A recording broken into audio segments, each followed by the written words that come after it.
荒野乱斗迎来了三体时代，曾经的平行将不复存在，魔体式的巴菲正义，妙举变成蝙蝠唯一，飞行时还能够无视一切地形。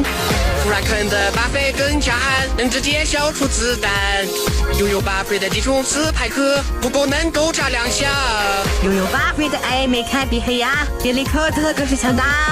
拥有巴菲的英雄，都比他把角色来可怕。